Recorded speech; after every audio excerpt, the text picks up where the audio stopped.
Salut tout le monde, très urgent. Voici les plus bonnes nouvelles de l'année et les surprises et beaucoup de révélations. Aujourd'hui, jeudi 4 janvier 2024. Mes chers amis, les nouvelles d'aujourd'hui sont excellentes. La première bonne nouvelle, mes chers amis, la République islamique d'Iran ouvrira 2 universités au Mali. La République islamique d'Iran décide de transférer ces technologies dans la zone de l'Alliance des États du Sahel. La République islamique d'Iran félicite la création de l'Alliance des États du Sahel et décide de les soutenir, mes chers amis. Et la République islamique d'Iran conseille aux pays de l'AES de rester soudés car l'Iran se dit fier de cette alliance. Que c'est l'union qui fait la force. Après, on va vous montrer cette image. La deuxième bonne nouvelle est une excellente nouvelle. L'armée burkinabé, l'armée malienne et l'armée nigérienne sont en train d'effectuer des opérations aéroterrestres 24 heures sur 24. Mes chers amis, les terroristes n'ont plus de place pour dormir. Les terroristes sont démasqués. Et c'est-à-dire, les terroristes sont démasqués et détruits à travers des opérations et repos éternels. Mes chers amis, l'armée burkinabé a fait tomber des tonnes de bombes dans une forêt où s'est cachée une base secrète des terroristes. Nous saluons les FDS et VDP du Burkina Faso. La troisième bonne nouvelle, mes chers amis, n'est pas une bonne nouvelle. L'État du Mali doit reprendre la reconstruction de la ville de Kidal. Déjà, les voyous armés qui avaient occupé Kidal pendant plus de 10 ans avaient tout détruit.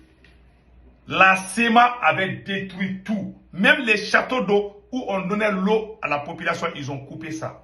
Et ce sont ces mêmes criminels qui disent qu'ils sont là pour défendre ce même peuple qu'ils s'appellent, je ne sais pas, Azawad. Ils ont tout coupé. Je vais vous montrer les images choquantes. Je suis choqué aujourd'hui. L'État du Mali doit mettre les mandats d'arrêt contre ces voyous armés. Où était la France quand ils coupaient l'eau potable à la population de Kidal? On va vous montrer tout. Et l'État du Mali doit tout reprendre. La reconstruction de Kidal va nous coûter des milliards. Ils ont tout détruit. Des vagabonds. Dieu ne dort pas. Mes chers amis, faisons beaucoup attention à 3 pays actuellement. L'Algérie, la Côte d'Ivoire. L'Algérie, la Côte d'Ivoire et la Mauritanie. Ces 3 pays, ce sont ces 3 pays qui accueillent les ennemis du Mali, les ennemis du Burkina Faso, les ennemis du Niger.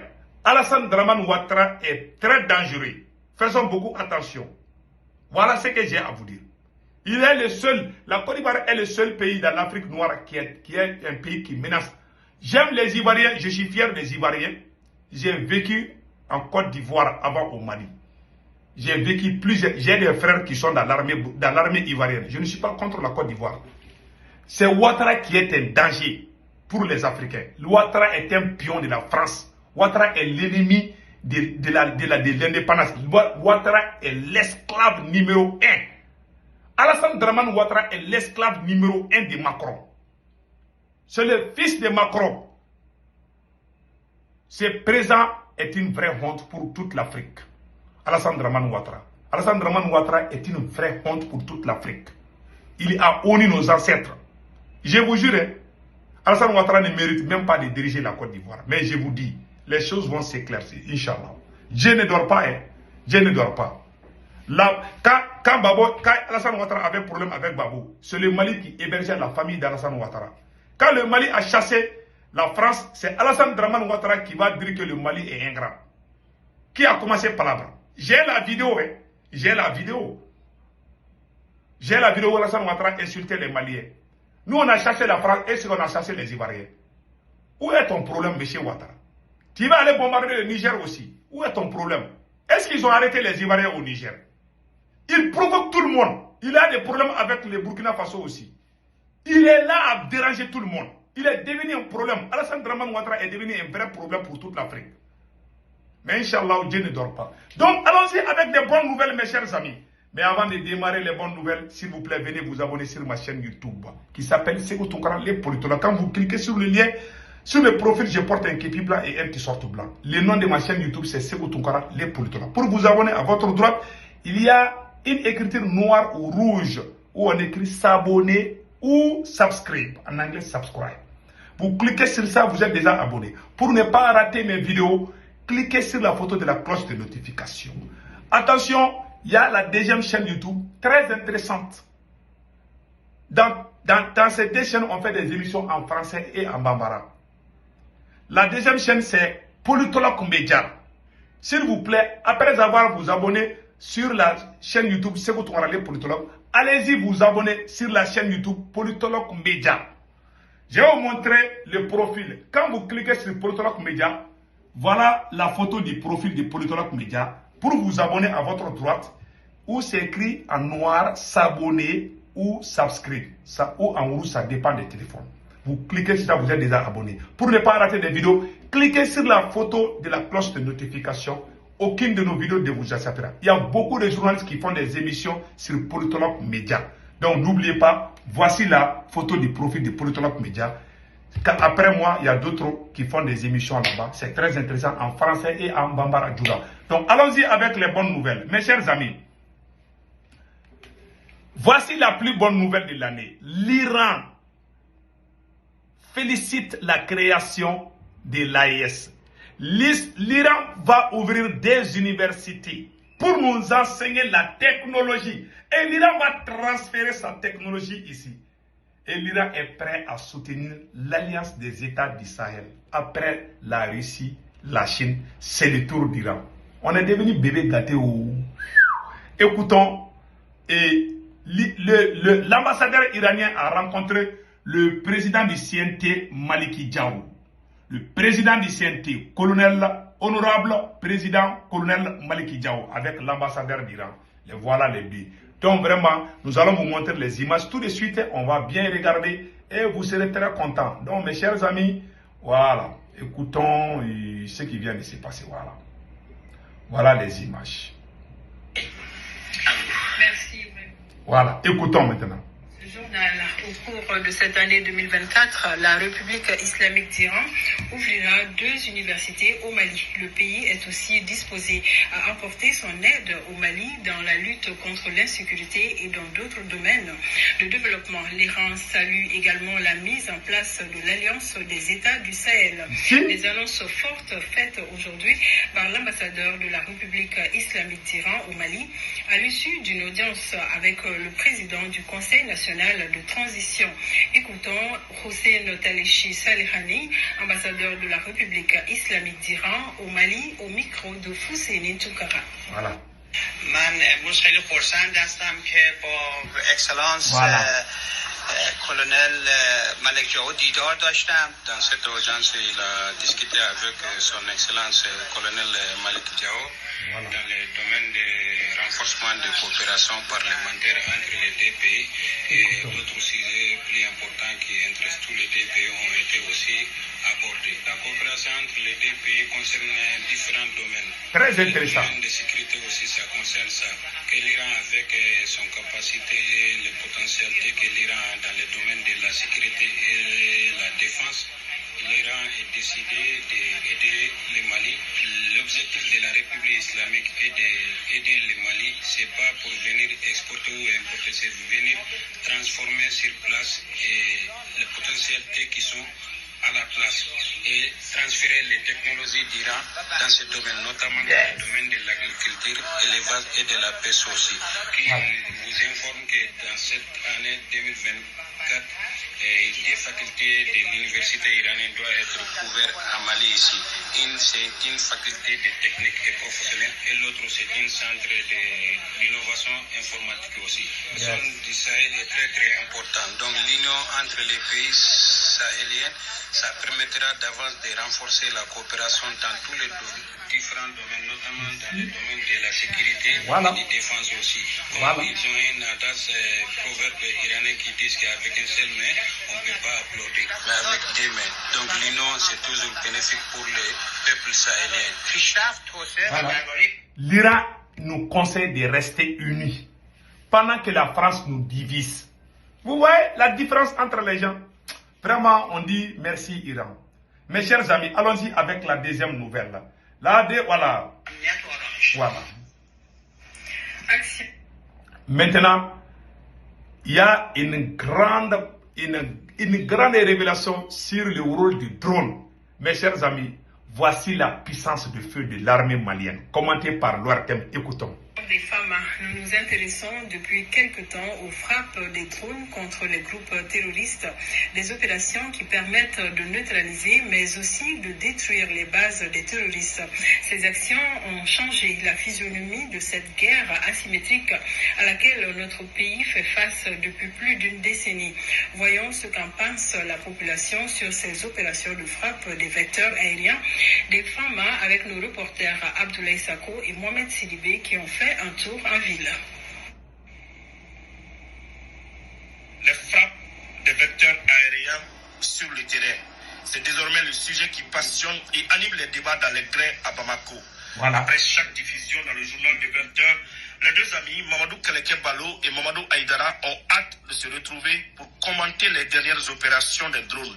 Ce matin, c'est celle qui a permis de détruire la base des terroristes dans la région de Lara, précisément à Guiré, qui est à la une.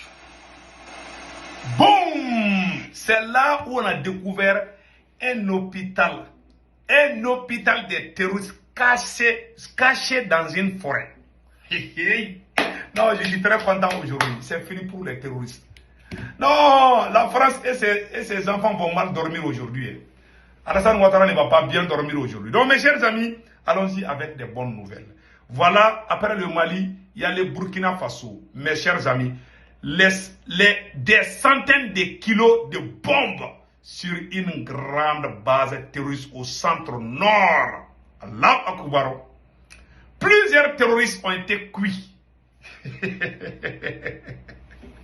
Les radars de l'armée burkinabé ont intercepté en milliers de journées dès janvier 2024 une colonne de terroristes qui se rendait dans une forêt au bord d'une rivière à Belga, une trentaine de kilomètres de Boursa. Plusieurs heures d'observation ont permis aux pilotes de comprendre qu'ils avaient affaire à une grande base terroriste. C'est-à-dire, les radars burkinabés. Nous saluons le service de renseignement Yabré, le capitaine Yabré, vraiment je vous respecte. Le renseignement burkinabé est au top niveau. Le radar, le chef de service de renseignement du Burkina Faso, colonel Yabré, merci beaucoup pour le travail accompli. Vous êtes un digne fils, vous êtes vraiment un vrai patron du service de renseignement du Burkina Faso. Écoutons les restes. Les renseignements ont permis de découvrir une grande base terroriste dans une grande forêt. Voilà. Plusieurs heures d'observation. Ils avaient affaire à une grande base. Aux environs de 17 heures, les avions de SAS vont déverser des centaines de kilos de bombes sur le nid des assassins. Plusieurs malfaiteurs seront tués et quelques-uns vont réussir à prendre la fuite avec leur moto. Ils seront traqués et neutralisés par la puissance des faits des VDP et des FDS du Burkina Faso. Chapeau à vous. Le travail est propre. Nous sommes de cœur avec le peuple du Burkina Faso. Le capitaine Ibrahim Traoré, mes respects, vous êtes un président exemplaire. Le fils de Thomas Sankara, capitaine Ibrahim Traoré, que Dieu vous bénisse, que Dieu vous protège contre les sorciers. Les vieux sorciers qui veulent de vous là, ils vont échouer. Je vous dis, ils vont confesser avant de mourir. Donc, vraiment, nous sommes de cœur avec l'armée burkinabé. Nous allons retourner au Mali encore, mes chers amis. Ce que je vais vous montrer, ça me donne des larmes aux yeux. Ce que je vais vous montrer n'est pas une bonne nouvelle.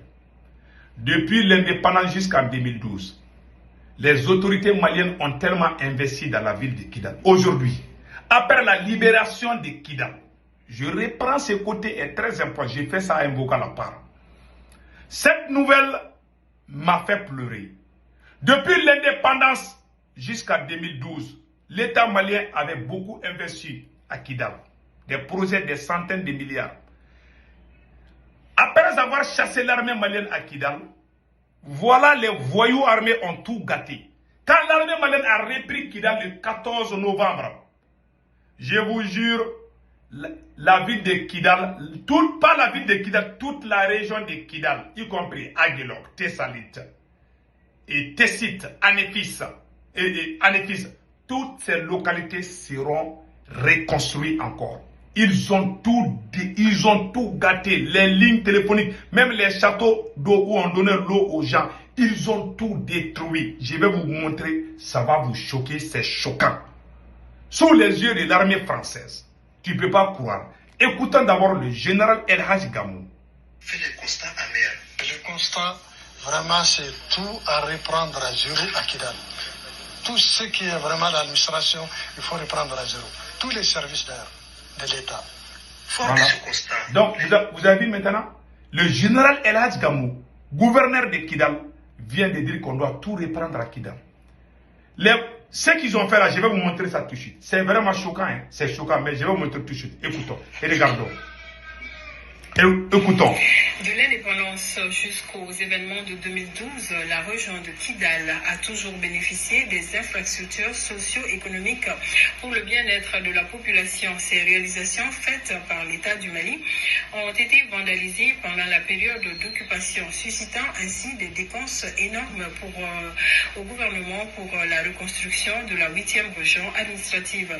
Suivons ensemble des témoignages poignants à travers ce dossier réalisé par nos envoyés spéciaux depuis Kidal, Benoro Fofana, Sidi El Medi Ag Al-Baka et Tayeb Adjawiakoui.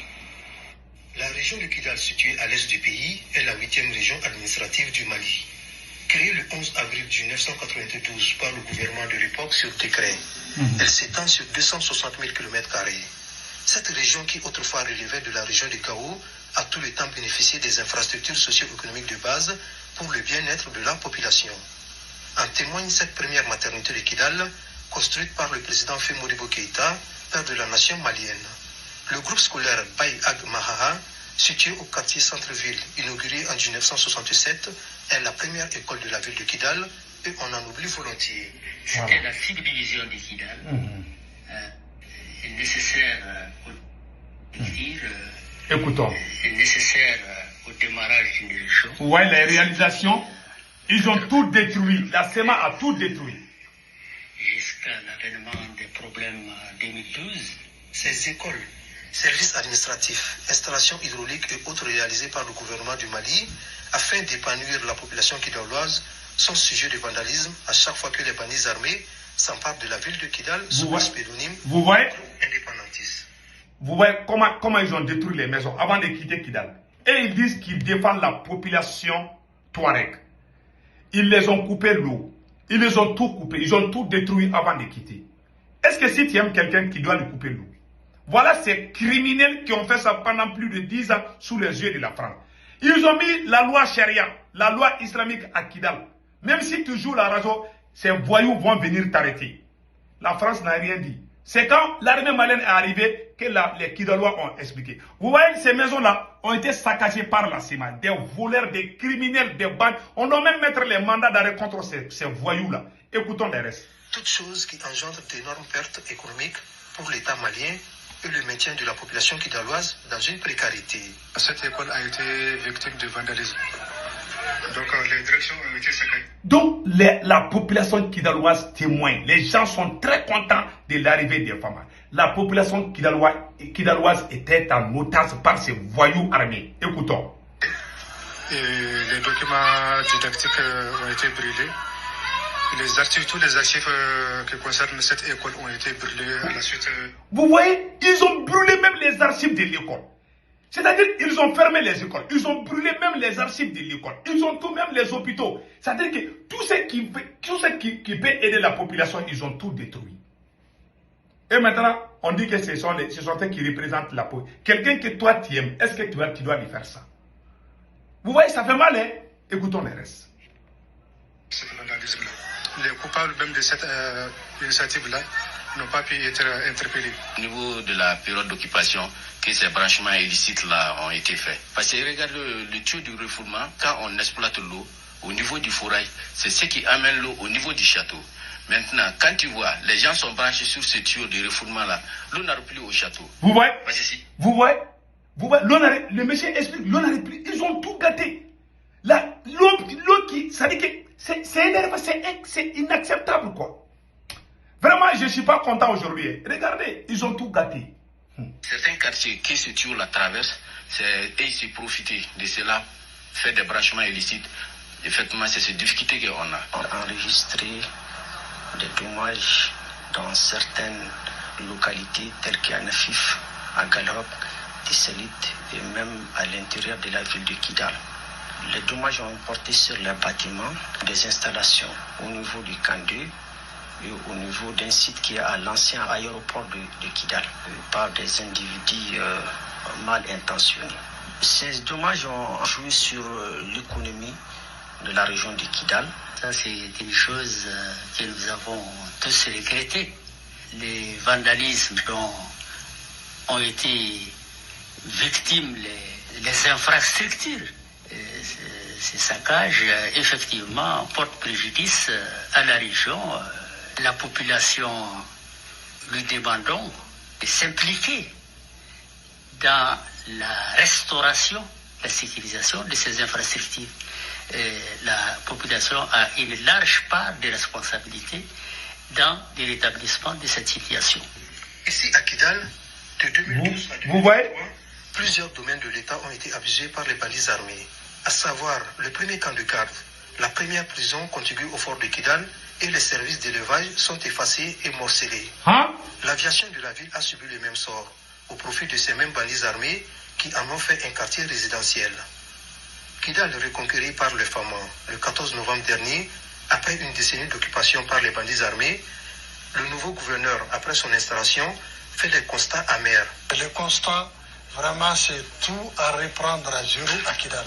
Vous voyez? Tout ce qui est vraiment l'administration, il faut reprendre à zéro. Tous les services de l'État. Fort de ce constat, Voilà. Ça fait mal, hein? Ça fait vraiment mal. Ça fait mal. Donc voilà ce qu'on a à vous montrer aujourd'hui. Passez excellente nuit et excellente journée, je m'excuse. Et n'oubliez pas de vous abonner sur la chaîne YouTube Sekou Tounkara le politologue et la deuxième chaîne YouTube Politologue Média. Passez excellente journée.